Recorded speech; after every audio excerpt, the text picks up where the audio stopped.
Okay, welcome to this week's weekly update presented by Vicente Sederberg. I'm Brian Vicente, happy to be here with you. This week we're going to talk about a very interesting topic, tips on talking to the media or dealing with the media.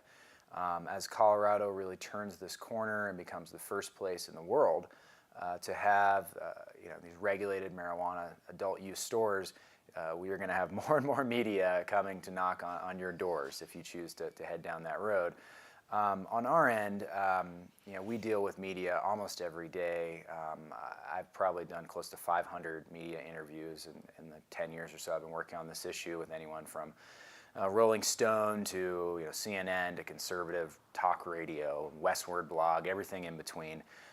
Some of you have done a lot of media too and maybe have some good tips, but here's some kind of basics I wanted to lay out for you guys. The first thing to keep in mind, it is always your choice whether to talk to the media. You can not return their phone calls. You can say, oh, I'll get back to you and never return their phone call. You can say, it's our policy not to speak to the media. It is 100% up to you. So whether they corner you at a public hearing, whether they call you, whether they email you, it is totally your decision. And if you're on the fence, give us a call. Other kind of front end things to keep in mind is, with any media appearance, and I'm talking about you maybe being on TV, but more realistically, being in the newspaper, having a quote or two, on Westward, what have you. What's going to happen with that is you are going to increase your profile, right? The profile of your business, or perhaps of you as an individual, and that can be good or bad. Really, the bad side is that could be bringing in the DEA or someone that did not know about you previously that then sees you in the paper or sees you on 9 News and says, this is someone I want to look into. It also could increase your profile for potential thieves. Marijuana is still a valuable product on the black market. If you show a giant marijuana grow, that could bring the interest of some unsavory folks. So keep that in mind.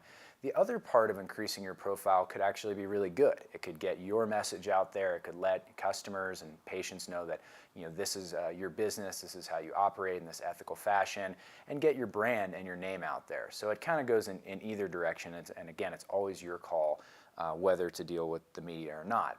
Of course, if you are going to deal with the media, you have to keep in mind you're representing more than just your business, more than just you.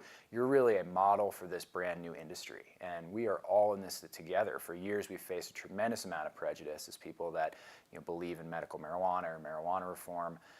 So when you're getting out there in front of the camera or whatnot, just keep in mind that your words and how you present yourself are very important. Along those lines, I think it's smart to wear a tie.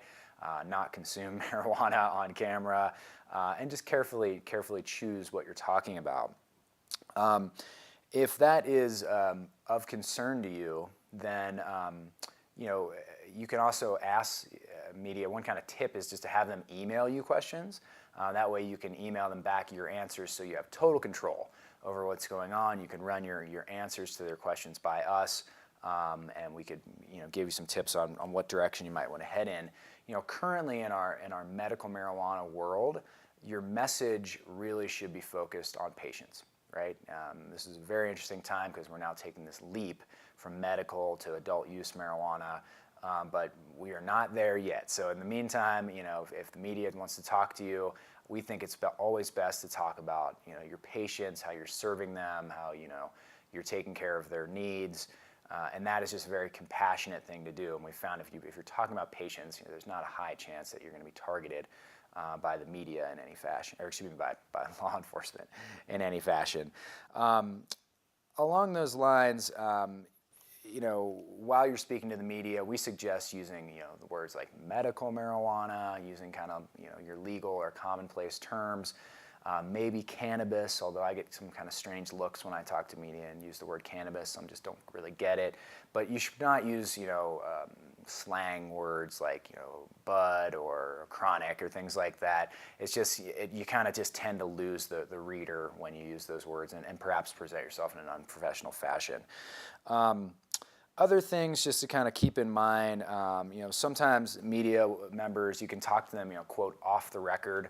That just means that they are not going to quote you, and generally they're really good about that. So if you don't understand their question, you can say, well, off the record, what do you mean? What are you getting at? let me tell you a little bit about my history off the record, and they should not put that in print, right? I don't typically go there very often. Usually when the media calls, I either know what I want to say in advance and I jot it down on a piece of paper and refer to it and then just repeat my talking points to them, or I'll email them answers.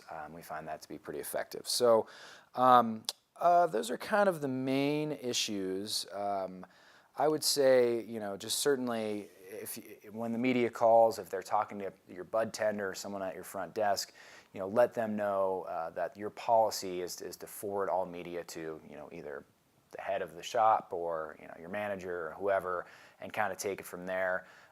If things get really nuanced, they want to talk about federal law or rise in crime statistics or whatnot, you can always say, listen, I don't really know that, I'll get back to you, or let me think about this, and so forth.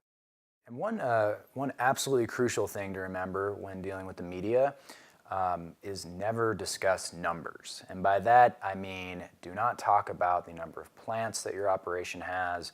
Do not talk about the amount of weight that your operation has. Do not talk about how much money you're making, other than perhaps how much tax revenue you pay. But we've just found this to be kind of a trigger for the federal government. If they hear that you have 100 pounds a week that you produce, or 10,000 plants, then that is something that could potentially lead them to believe that could bust you very easily, and you're essentially flaunting the fact that you're doing this. So really avoiding talking about numbers.